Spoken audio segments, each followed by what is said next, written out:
Duplo Expresso. Mas também a geopolítica. É fundamental, gente, é fundamental que a gente preste atenção no que se passa na sede do Império. Eu já vou mostrar algumas coisas sobre isso, a perspectiva de uma grande crise, na verdade. Mais sinais saíram. Agora, diariamente, saem novos sinais, né, da crise vindoura. Aí, algumas coisas para comentar. Já eu chamo Angélica Lovato, mas eu gostaria aqui de fazer os comentários políticos da conjuntura primeiro. Olha só. Vamos começar pela questão que dá o subtítulo do programa de hoje, né? Lava Jato no STF, a sacanagem e o CQD, como queríamos demonstrar.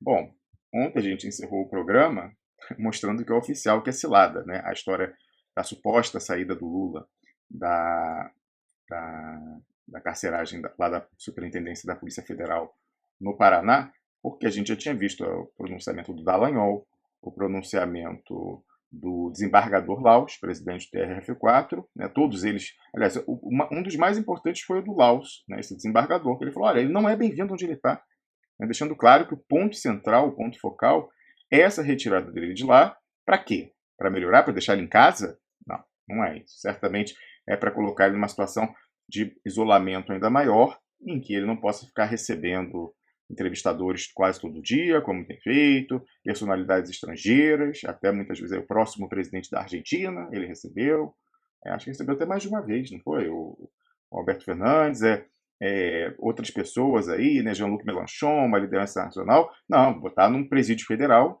que é de segurança máxima, ou num quartel, né, em que necessariamente o acesso é muito mais restrito, né, até dos advogados é mais restrito, que dirá de personalidades aí que passam pelo Brasil, ou, né, o protocolo para ficar fazendo entrevista. Certamente vai ser pior, eles vão alegar, não, mas aqui tem essa questão de segurança, não pode ficar dando o motivo para as entrevistas poderem ser recusadas, né, lá pelo judiciário.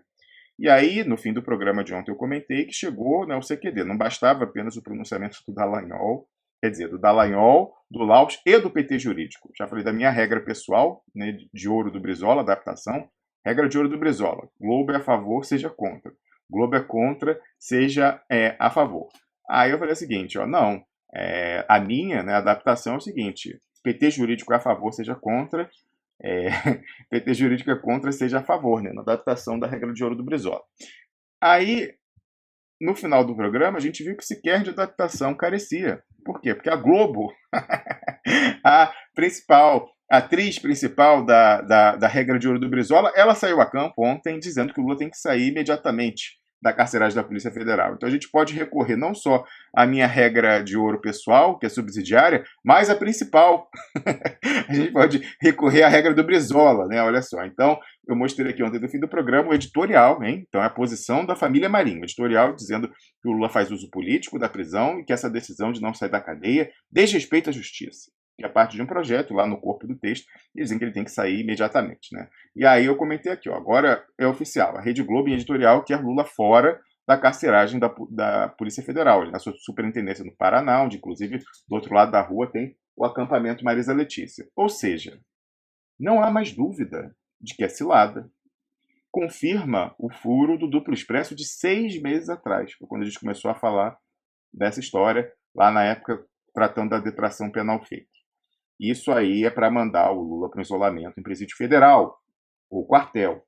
Regra de ouro do Brizola, mais uma vez. Se a Globo é a favor, seja contra. Se a Globo é contra, seja a favor. Olha, essa regra não falha nunca, minha gente.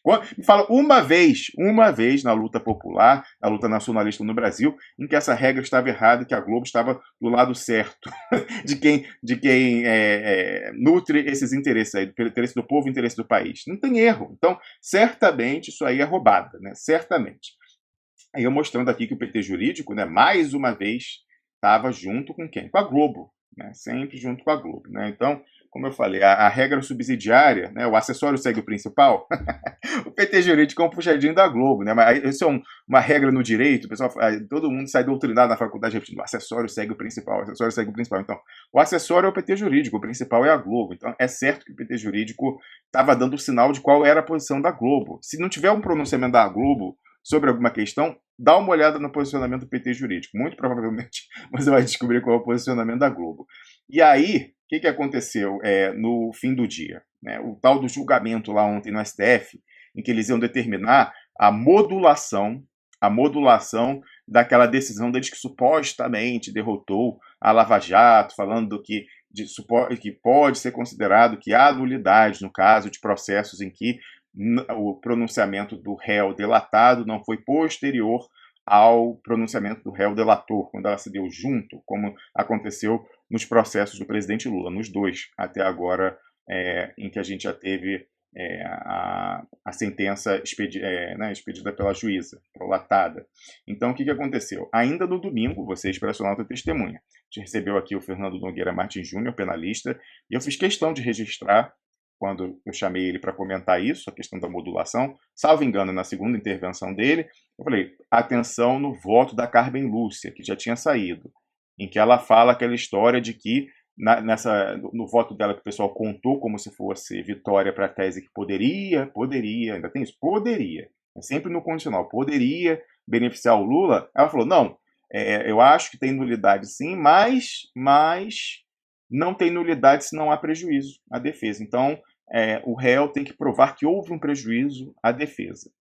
Isso esvazia completamente, vira algo à la carte que eles escolhem, para quem aplica, para quem não. Então, certamente vão dizer que o delatado fazer suas alegações finais junto com o delator prejudicou quem? Prejudicou o Eduardo Cunha, o Aécio Neves, o Michel Temer, Gedel Vieira Lima, quem mais? Essa galera boa aí toda? Não, no Lula não. No Lula, o direito de defesa dele, o devido processo foi plenamente respeitado e a defesa do Lula não conseguirá provar um prejuízo efetivo, né, com essa suposta, né, ou pelo menos com essa suposta causa para nulidade, né? Então, isso ainda no domingo, a gente colocou isso, e Fernando Nogueira, inclusive, gastou o seu francês, né? Recitando o princípio que dá origem a essa formulação. Então, ontem, quando saiu aí no fim do dia, que a armação do Toffoli, que inclusive já adiou, né, disse que deve deixar para a semana que vem, né, escrever a ementa, né, e declarar aí o resultado, etc. Tá aqui, Toffoli busca, hoje saiu a notícia de que ele vai adiar, não vai ser hoje, provavelmente, a conclusão desse julgamento, já empurraram. Mas ainda ontem estava aqui, e tô olhando num 7.1, hein, num 7.1. Toffoli busca fórmula no STF que beneficia vários réus da Lava Jato, menos Lula. Bom, a gente estava falando isso aqui desde a semana passada. No domingo eu discuti com o Fernando, mas ao longo da semana, quando teve o voto da Carmen Lúcia, eu já falei. Fiz o paralelo até com aquela vez, mostrei aqui um post antigo, da época do julgamento do Joesley, da JBS, da delação do Joesley, em que eu falava, muitas vezes eles decidem não decidir, para deixar à la carte para os juízes de baixo, para que possa haver a instrumentalização política. Então foi exatamente o que eles querem fazer mais uma vez, é uma não decisão para deixar, né, à la carte, aí, escolhendo de acordo com o freguês. Aí olha o texto aqui reproduzindo exatamente o que a gente falou no domingo. Na proposta de Toffoli, a anulação só poderá ser aplicada quando os réus tiverem questionado a ordem das alegações finais, então essa questão do delator e delatado, na primeira instância, não sabemos, muito provavelmente a defesa do Lula não fez isso, é por isso que ele colocou essa primeira parte, mas atenção à segunda. E só haverá nulidade se os réus conseguirem comprovar que houve um prejuízo concreto à defesa. Então o ônus da prova passa para a defesa e quem decide? O judiciário. Olha que bonito, né? É assim, é uma palhaçada. Aí você, lá no comentário que eu fiz, né, falei, olha só, recorri a uma frase da nossa amiga expressionalta Mônica, olha só. Ela uma vez falou isso, né, quando um dos diversos CQDs do Duplo Expresso surgiu, ela falou, é spoiler demais para um blog só. E aí eu retomo a palavra dizendo, afirmamos que essa seria a saída adotada pelo STF. Qual é a saída? Aquele princípio, não há nulidade se não há prejuízo, né, à parte, ao réu. E, em francês, pas de nullité sans grief. Ainda, né, a gente falou que essa seria a tese usada para tirar a aplicação ao Lula. A gente falou isso durante a semana, eu falei, mas a gente ressaltou com muita ênfase ainda no programa de domingo com o Fernando Nogueira Martins Júnior. Chamei a atenção, inclusive, no domingo mais uma vez, para o voto da Carmen Lúcia, que já antecipava que essa seria a saída. Aí está aqui o programa de domingo, para quem quiser conferir. E concluindo dizendo o seguinte, cara, difícil a vida de Cassandra. É maldição, não é dom, é maldição. Quem, a esta altura, vai a Curitiba vendendo para o Lula possibilidade de acordo por cima, com o STF, indiretamente, com os militares, lembrando que tem um general assessorando, entre aspas, né, um general assessorando o Toffoli, né, que faz a pauta, né, e está aí tentando fazer a redação, chegar à redação que vai excluir o Lula. Quem vai lá a Curitiba oferecendo acordo por cima com essa gente, para ele, para o Lula, é traidor, cacete. Estava exaltado ontem. E isso, gente, não é novidade, não. É uma máxima do Don Corleone no Poderoso Chefão. Eu acho que é no segundo filme, em que o Michael, né, o filho que assumiu os negócios depois do problema de saúde do pai, tá sendo traído. Eles sabem que há uma traição, que há alguém ali vazando informação para uma gangue rival, um mafioso rival, e com morte ali de pessoas, tal, conflitos. E aí o Don Corleone, o Vito, né, fala o seguinte, ó, para o Michael, né? Ele está assim como se fosse um assessor de luxo, né? Dando aconselhamento ali no final da vida dele. Aí fala para o Michael, é o seguinte, né? Você está sendo traído. Quem chegar aqui, quem chegar se portando como mediador e oferecendo acordo, esse é o traidor, né? Ele fala isso. Depois que tinha tido uma tentativa de assassinato do próprio Michael, né? E aí não tinha erro, era o traidor efetivamente. Então, gente, quando tem uma traição e alguém chega querendo mediar, regra do Poderoso Chefão, quem oferece o acordo é o traidor. Se a gente já não tivesse elemento suficiente para dizer que o PT jurídico é o centro da traição dentro do PT, a gente já tem esse recurso à sétima arte, né, e também aos livros que deram base do Mário Puzo, certamente. Ó. Então, eu concluí essa postagem dizendo, ó, está claro, ou deveria estar, para quem tem mais de 2 neurônios, ou quem não tem rabo preso, que é cilada. Né, também está claro para quem não vende a alma ao diabo fardado por mandato, né, preocupação fisiológica, e também está claro para quem não trai o Brasil tampouco. Né, isso é cilada, roubada total. E aí, antes ainda de sair essa notícia do Toffoli, ainda ontem eu estava falando, vendo uma postagem do Carlos Soberano, falando, olha, espera, gente, tinha gente comemorando já o resultado final, né, eu falei, o olho na ementa, o olho no acórdão que vai sair, né, e o olho na tal da modulação. Né? Então, enquanto não saírem essas questões, esse resultado de ontem não quer dizer absolutamente nada. Ainda no domingo eu mencionava, no julgamento da JBS, a Carmen Lúcia deu um golpe como presidente, ela fez uma ementa que não refletia o resultado do que os ministros tinham votado.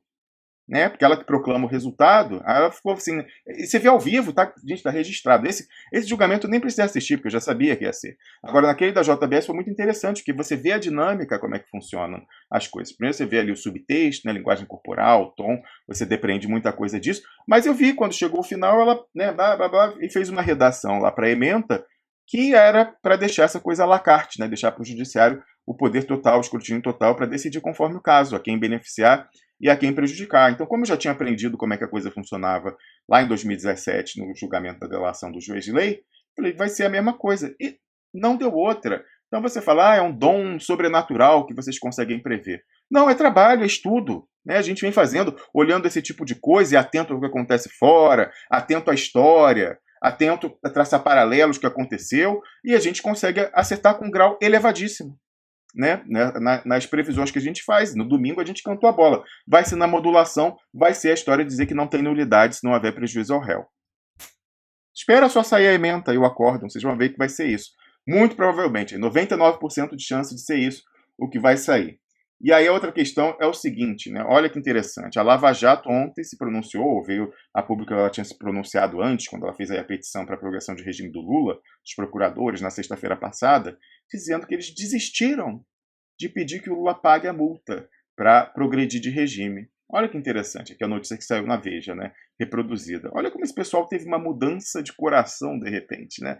A gente já tinha, inclusive, alertado ontem para o fato de que não há necessidade de pagar multa para progredir de regime. Se o Lula quisesse, se conviesse progredir de regime, ele não precisa pagar a multa. Então, história de vaquinha, história de dizer lá que os vencedores da Mega Sena vão pagar, se vier é golpe. Não precisa. Ele não tem recursos para pagar, os bens dele estão todos bloqueados, né? Não paga a defesa dele há anos já. Aliás, esse pessoal generoso aí da Mega Sena, por que eles não pagam os honorários devidos ao casal Valesca e Zanin? Cristiano Zanin, né? Seria interessante. Vamos fazer uma vaquinha para isso. Quando começou essa história de progressão de regime, lá da detração fake da Carol Proner, eles não falaram que era uma vaquinha que era necessária, teve Breno Altman, chamou para vaquinha e tal, a gente desmontou, eles enterraram a história da vaquinha, porque a gente mostrou que não precisava. Mas porque naquela época, já que não precisava de vaquinha para pagar multa, para ele progredir, por que eles não sugeriram uma vaquinha para pagar a defesa dele, que está tirando do próprio bolso, para fazer viagem, vir aqui, à Suíça, manter o processo na ONU? Por que não faz a vaquinha para pagar a defesa, a que não está comprometida, que não é parte do PT jurídico? Porque o PT jurídico sempre tentou sabotar o trabalho da defesa, sempre tentou desestabilizar e queimar o filme do Zanin e da Valesca com o Lula. Sempre tentaram fazer isso, dizer que quem pode beneficiar o Lula são eles, que têm a interlocução com o COLP, com o STF, etc, etc, mas que a gente sabe que querem, na verdade, rifar o Lula e tomar conta do partido. Então, não me surpreende nada a Lava Jato ter dito que não vai precisar do pagamento para progredir. Primeiro, porque isso é a jurisprudência pacífica. Segundo, porque eles querem tirar o Lula de lá para tirá-lo da carceragem da PF e mandá-lo para o isolamento num presídio federal. É isso que acontece. E aí não é surpresa também quando me mostraram ontem que quem foi a TVT comentar essa questão da recusa do Lula, as possíveis consequências, se ele pode ou não recusar. Eugênio Aragão. Eugênio Aragão foi lá para a TVT. Olha, que fase está os sindicatos metalúrgicos, hein? A RBA chamando o Pedro Esteban Serrano para dizer que o Lula tinha que sair, mostrei aqui ontem.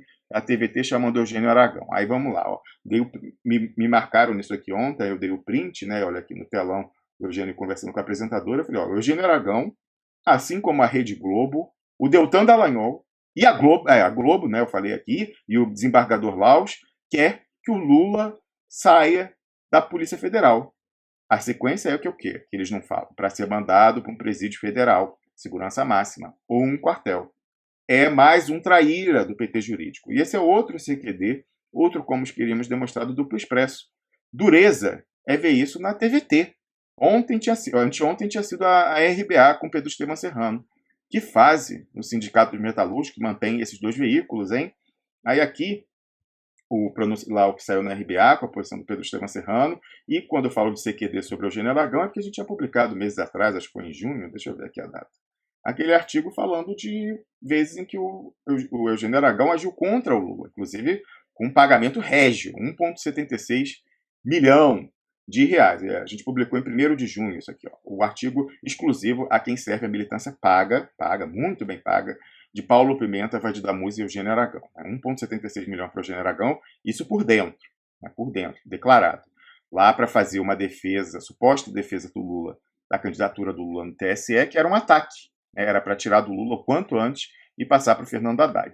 Até ele depois acabou saindo do Twitter. Acho que ele não gostou dos questionamentos, não. Ele tinha entrado no Twitter, não sabia brincar e desceu para o Play. Aí teve que ir embora. Ele apagou o perfil dele no Twitter. E aí, gente, aí se a gente vê, isso que eu queria enfocar, né? Olha como funciona, né, o spin, né, o retrabalho de certas pautas quando elas são desarmadas, quando elas são expostas por gente como a gente aqui do Duplo Expresso.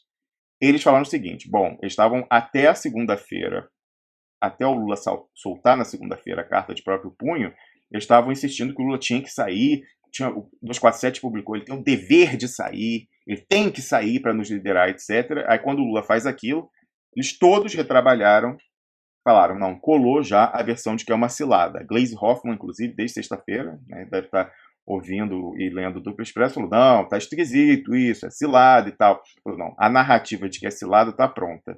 Então vamos retrabalhar para delimitar, atenção, delimitar muito bem o que é a cilada, né, para que ele possa ainda sair e que a gente mande ele para o presídio federal, a um presídio de segurança máxima e isolamento. Então o que eles começaram a martelar, então você vai ver isso aí tanto no PIG, no Partido da Imprensa Golpista, como também no Piguinho Vermelho, que está associado, né, as duas pernas da pinça da guerra híbrida. Começaram a dizer que a cilada era a tornozeleira eletrônica, que esse era o problema, que isso ia corroer a imagem dele, o que é verdade. Mas, não, era isso. Que é o quê? Aquela história, bom, se tirar a tornozeleira, não tem problema, ele pode progredir. Então, presta atenção como estão martelando isso, e ninguém falando da possibilidade da situação penitenciária dele piorar muito. Só quem fala isso é o Duplo Expresso e aquele professor, né, lá da PUC de São Paulo, que uns 2 dias atrás falou, o Fernando Ideu. Só a gente fala sobre isso. Então tá aqui, ó, o Kennedy Alencar dizendo o seguinte, ó, medida dos procuradores não tem precedente na Lava Jato. Aí, olha, não, e tem isso também. Querer dizer que essa história, essa é a pior, gente. Esse espinho aí é o pior de todos.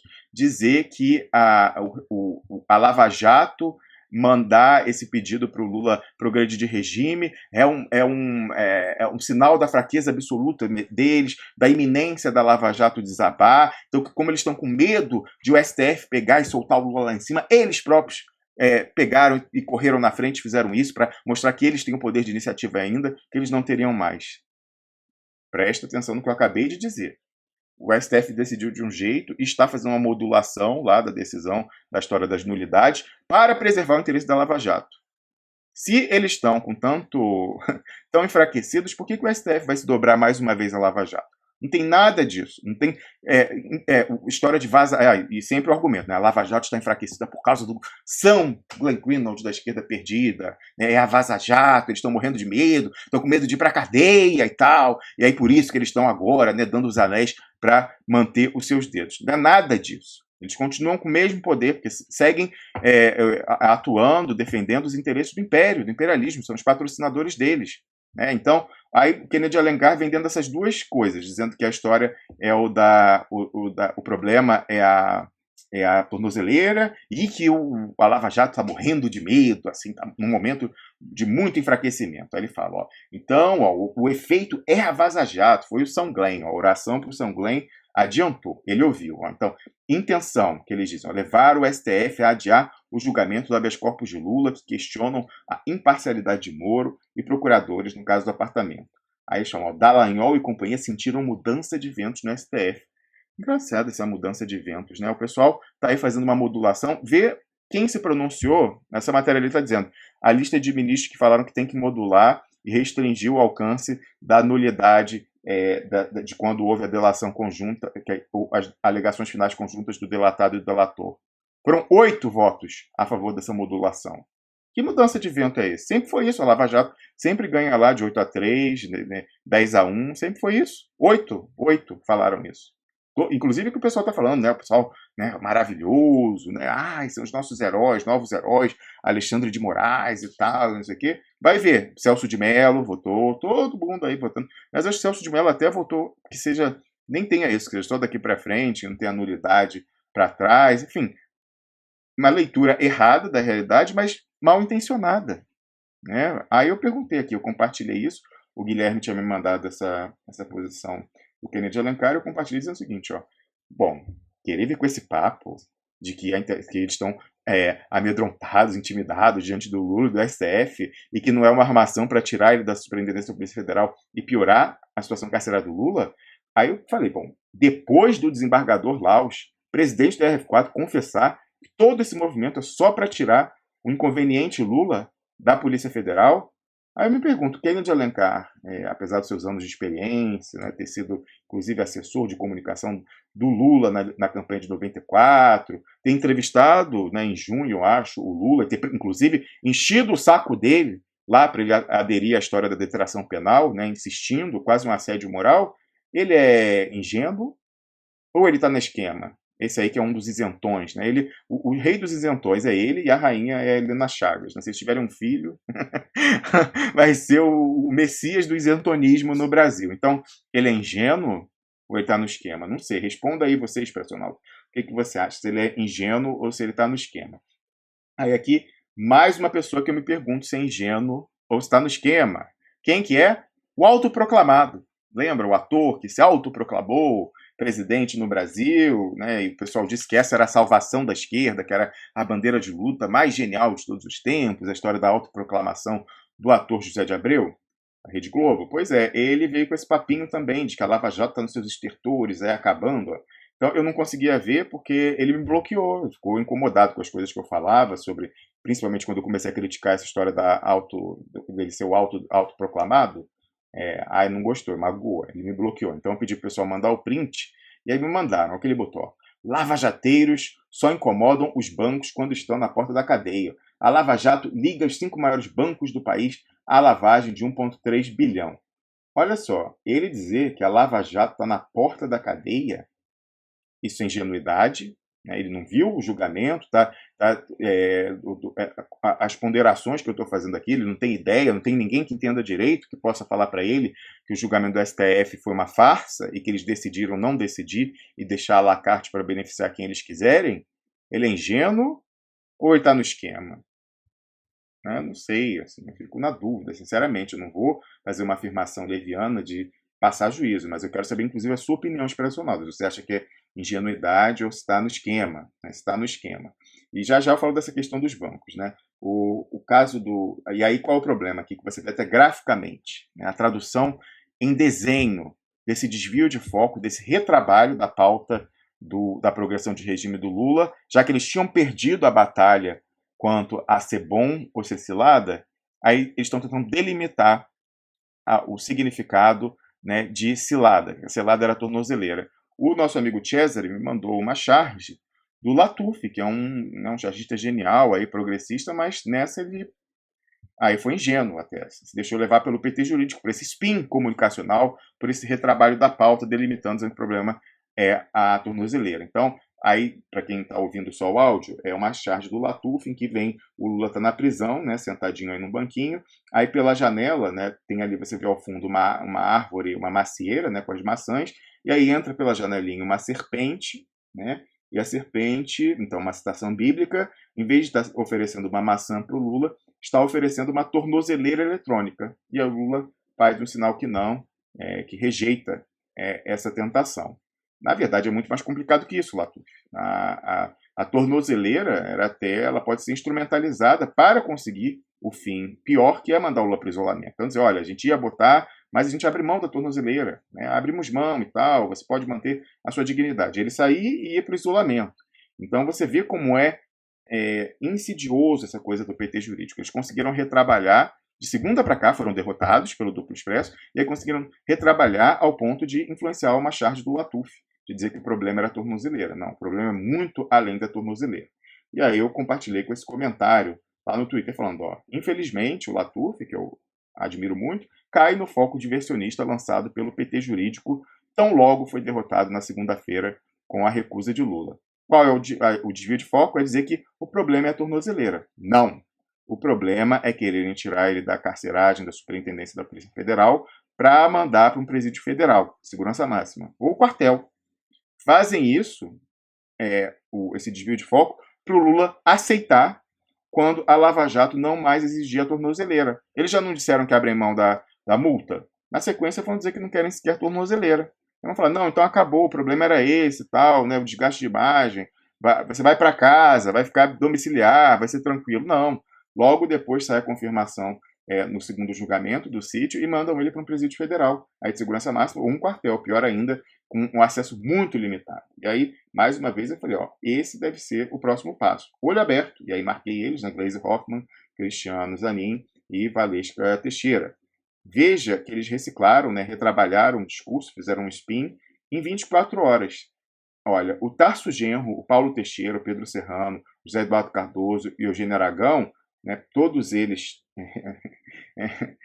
próceres do PT jurídico, para não dizer outra coisa, até a segunda-feira defendiam que o Lula saísse. Né? Saísse para quê? Saísse para cilada armada. Com a rasteira do Lula, com aquela carta de próprio punho, eles mudaram o discurso 180 graus. Passaram a louvar, falsamente, a gente sabe, a altivez do Lula. Sempre enfocando apenas o aspecto da tornozeleira. Não. O problema é o isolamento posterior, em um presídio federal ou quartel. E aí eu vi aqui um vídeo do Paulo Teixeira, estrelando lá no canal do Conversa Fiada, ele que até a véspera dizia que o Lula tinha que progredir junto com seus companheiros do PT jurídico, passou a falar o seguinte, não, o Lula escapou de uma arapuca da Lava Jato, a decisão foi correta do semiaberto, mas aí sempre restringindo a questão da tornozeleira eletrônica e não falando dele ser mandado para o isolamento. Né? Então, essa está sendo a jogada. Você vê que eles retrabalham, né? Quando eles perdem uma, eles tentam fazer uma reciclagem. Né? O PT jurídico antes, olha como eles estavam em bloco aí do fim de semana. Ó. Lá o Brasil 247, que é o diário oficial do PT jurídico, botou Eugênio Aragão dizendo que Lula tem que ser solto já, Tarso Genro dizendo que o Lula semi-livre é o Lula quase livre, que ele tinha que sair assim, é mais perto do Lula livre e tal, e o Lula, em princípio, rejeitando. Então, esse pessoal todo, né, com a cara mais lavada, no dia seguinte, depois do pronunciamento do Lula, passaram a falar, não, é isso mesmo, Lula, que altivez maravilhosa e tal, né, escapou da armadilha da tornozeleira, não a armadilha de ser mandado para o isolamento. Então, assim, gente, está transparente, só realmente pessoas muito ingênuas podem não compreender o que está nessa jogada, né? Então, olha só, continuando aqui o thread no Twitter, eu falei, ó, depois de batermos, essa aqui é a antiga postagem, a de hoje, olha só, falei o seguinte, não chegou ainda na postagem que eu queria, volta. Olha assim, pronunciamento aqui, né, do Paulo Teixeira, mas também de outros. Ó, o Tarso Genro saiu dizendo também, agora louvando o Lula, olha que bonito. Ele que estava falando, que eu mostrei o print 247, falando que o Lula tinha que sair. Aí, no dia primeiro, ele falou o seguinte, então no dia seguinte ao pronunciamento do Lula, ele falou, ó, Lula tem direito à progressão, é verdade, e o direito de escolher não usufruir desse direito. Lula tem o direito a sair do cárcere como inocente, com a anulação dos processos ilegais manipulados para retirá-lo do pleito presidencial. Só os grandes escolhem o segundo caminho. Bom, Tarso Genro, não entendi. Então, no fim de semana e na segunda-feira, quando você estava dizendo que o Lula semi-livre era bom para chegar até o Lula livre, você estava dizendo que ele era pequeno? Aí agora só que você descobriu que ele é grande? Que mudança de opinião foi essa repentina, Tarso Genro? Você lá achava que ele tinha que se apequenar e agora acha que ele foi grande ao recusar. Esquisito, né? Essa mudança assim, de entendimento súbita do Tarso Genro, pessoa experimentada, governou um grande estado da federação, foi ministro da Justiça que empoderou, né, a juristocracia como nenhum outro, junto com José Eduardo Cardoso na sua sequência. Né? Será que ele é um ingênuo? Né? Ou assim, uma pessoa volátil, muda de opinião conforme as nuvens no céu? Interessante, né? E para mostrar, para confirmar que o Brasil 171 é o diário oficial do PT jurídico, adivinha quem foi dar entrevista lá ontem para o editor, o Leonardo Atush? Quem do PT jurídico? Adivinha, assim, o nome mais sujo do PT jurídico, aquele que mentiu para o Lula, dizendo que ele entrava no sábado e saia na quarta-feira, e mentiu para o Lula, dizendo que se ele não se entregasse no sindicato, que não poderia pedir habeas corpus, a pessoa que planejou, confessou no sindicato que planejou a sua condução coercitiva. José Eduardo Cardoso, lá ontem, dando entrevista aí, ó, para o Leonardo Atush. Você vê que eles não têm a menor vergonha, não tem problema nenhum em mostrar que estão associados, que são de fato o diário oficial do PT jurídico. É engraçado ver que até as pessoas deles aqui, a rejeição é quase completa na seção de comentários, fora os que devem ter sido apagados. Né? Então, muito interessante notar mais um CQD colhido pelo Duplo Expresso. Certo, gente? Então, o jogo é pesado, eles foram derrotados na segunda-feira, mas a guerra, a gente venceu uma batalha, mas essa microguerra da história do Lula sair e ir para uma situação pior não está concluída. Estão tentando delimitar, dizer que o problema era a tornozeleira, que parando de exigir a tornozeleira, que o Lula pode sair para casa e ser feliz. Mentira. Certo? Olha só, mais uma coisa a comentar aqui antes de chamar a Angélica Lovato, que é o seguinte, né? Algo que a gente tem que prestar atenção, inclusive relacionando a conversa com o Mário Maestro, que são os sinais, dessa vez, econômicos, né, na sede do Império, nos Estados Unidos. Se a gente olhar aqui, a gente está colhendo aí, né, no noticiário diversos indícios de que a coisa lá está realmente caminhando para um colapso financeiro. Então, a Zuzu Palomoni, nossa amiga expressionauta, alertou ontem para o seguinte, ó, que uma plataforma aí social, o WeWork, ela ia fazer uma abertura, né, um lançamento de ações, uma abertura de capital na Bolsa Americana, mas ela disse que o momento não é bom não, então que é melhor deixar para 2020. Por quê? Por quê, né? Então a gente perguntou, será que é mais um sinal de que está chegando a hora do drama? Pode ser, né? E aí, ontem ainda a gente viu uma queda fabulosa no Dow Jones, né, no índice lá da Bolsa de Nova York. Ó, caiu 2,5, acho que isso aqui, gente, a gente está acostumado a ver na Bovespa, né? Caiu 2 num dia ruim e tal. Uma coisa é cair mais de 2 no Dow Jones, né, em economias maduras, uma bolsa em que a variação e os ganhos são mais modestos, né, mais estáveis. Isso aqui é uma coisa importante, tá? Aí eu perguntei, a gente não sabe. Então o Carlos me alertou para isso ontem. Eu perguntei, será que é o começo? Será que já começou a realização do prejuízo? né? É importante ver isso. E aí outra coisa para ver como o imperialismo está preocupado em fechar esse rombo, fechar a conta com as nossas riquezas, a riqueza da periferia, inclusive do Brasil, a gente falou que a Embraer foi sacrificada para salvar a Boeing. A Boeing estava com aquele problema lá, com aquele nova linha aí, acho que é 737 MAX, não lembro o nome direito, mas que estava com problema, todos aterrados por um problema de projeto dele. Né? Então, isso daí pode quebrar uma empresa dessas. E aí, imediatamente, eles absorvem a Boeing, a Embraer, com aquela carteira multibilionária de encomendas do cargueiro, KC, né? E, fora isso, olha a cara de pau. Um modelo de jato da Embraer, que é outra coisa que ela tem muita receita, não recebia certificação nos Estados Unidos há muito tempo. A Embraer pedindo para poder vender para o mercado americano, os americanos não certificavam. Por quê? Estavam só esperando a absorção pela Boeing, porque senão o valor da Embraer ia aumentar, né, o valor de mercado. A questão lá também, a carteira de compras lá dos jatos KC só foi divulgada depois que eles tinham comprado. Só a carteira de encomendas é muito mais do que a Boeing pagou. A gente pode falar que isso foi um pagamento. Então, tudo armado para ela ser subfaturada e não só entregue, mas entregue de graça, praticamente. Né?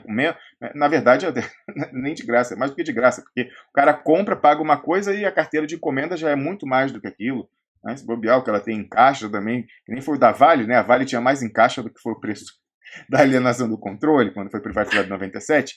É nesse esquema, minha gente. É sem vergonhice, porque tem que vir barato, porque é para cobrir o rombo lá.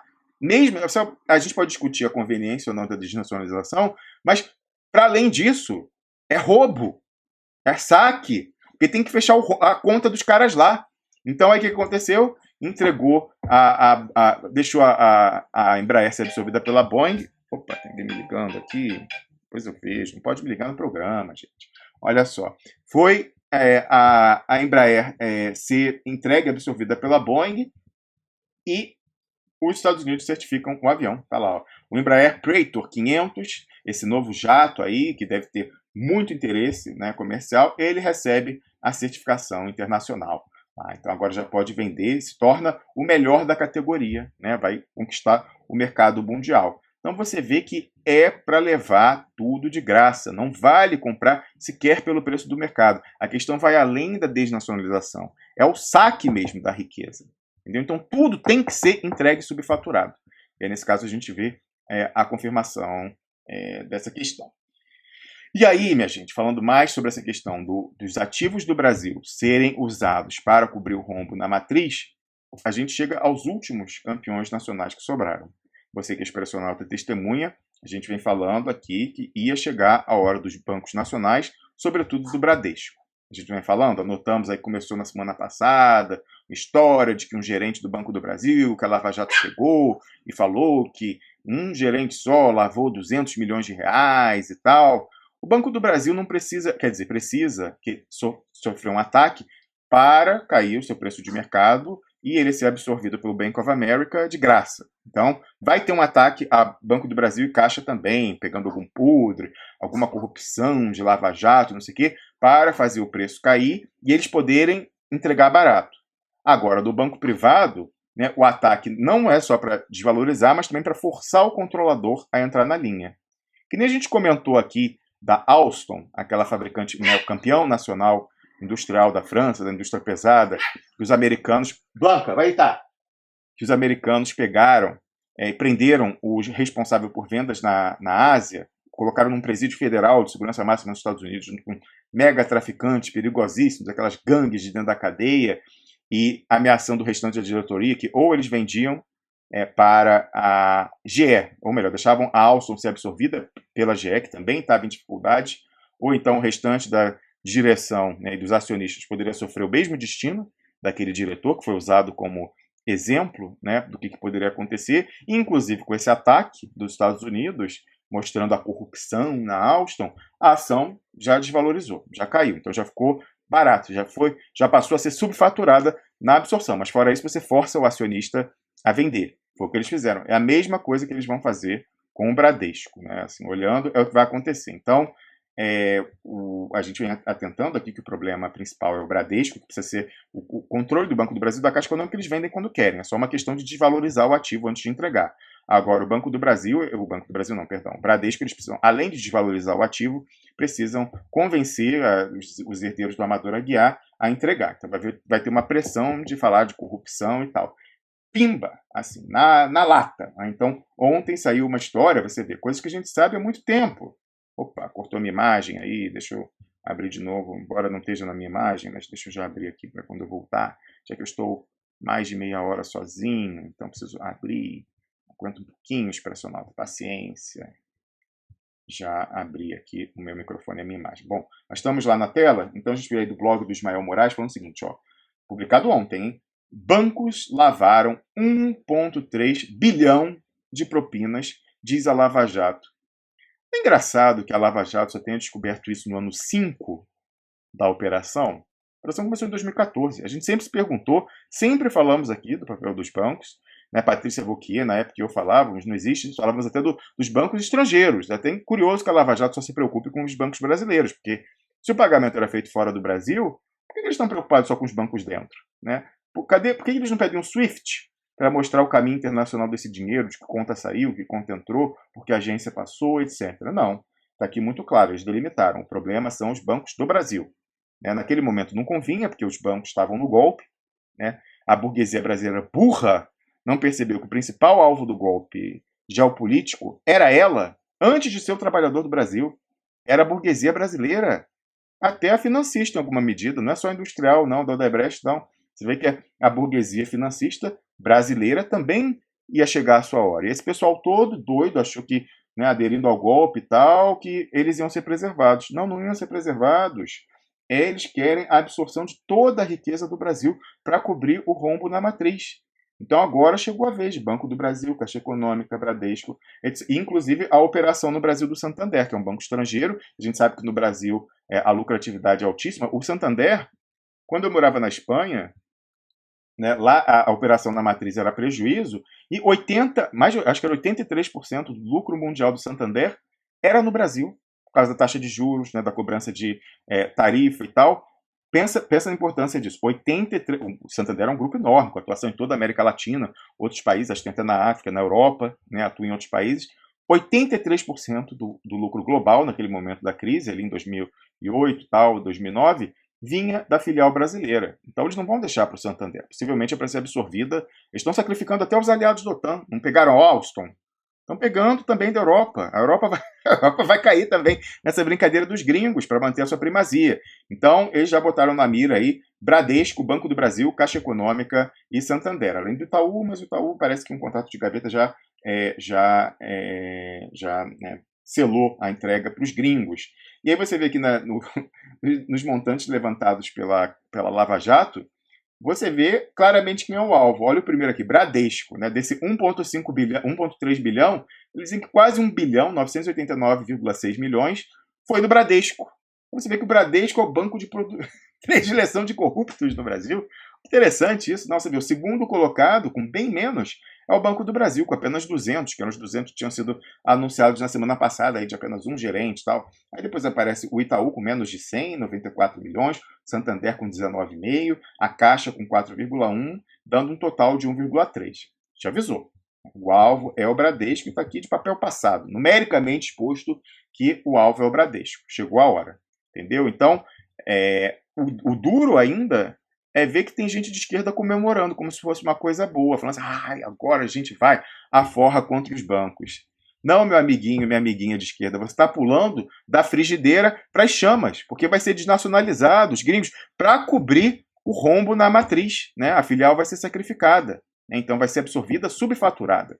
Então, muito possivelmente eles vão criar aí um ataque especulativo em cima desses bancos, falando. Lembra que quando o BTG Pactual, o Teori, deu aquela ordem maluca lá de prender o André Esteves e fazer uma batida na sede, em um dia as ações do BTG Pactual caíram 33%? Vai ser uma coisa dessa, assim, dizer que o banco está quase a ponto de ser liquidado e aí vai vir um gringo salvar. Lembra os bamerindos com a HSBC? Vai ser a mesma coisa, tá a ponto de quebrar e tal, e aí vai vir o Bank of America, o JP Morgan Chase, e vão salvar. Salvar por aquele valor, né, quase gratuito, subfaturado depois desse ataque.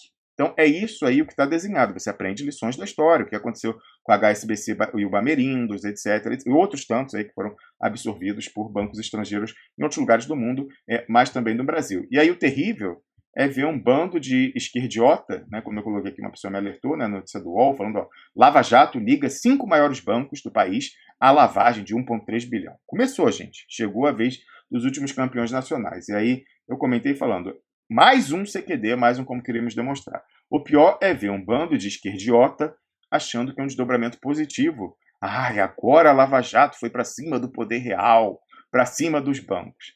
Nada disso, gente. É para possibilitar a desnacionalização de mais um setor, desnacionalização subfaturada, saque para fechar o rombo nas contas na matriz.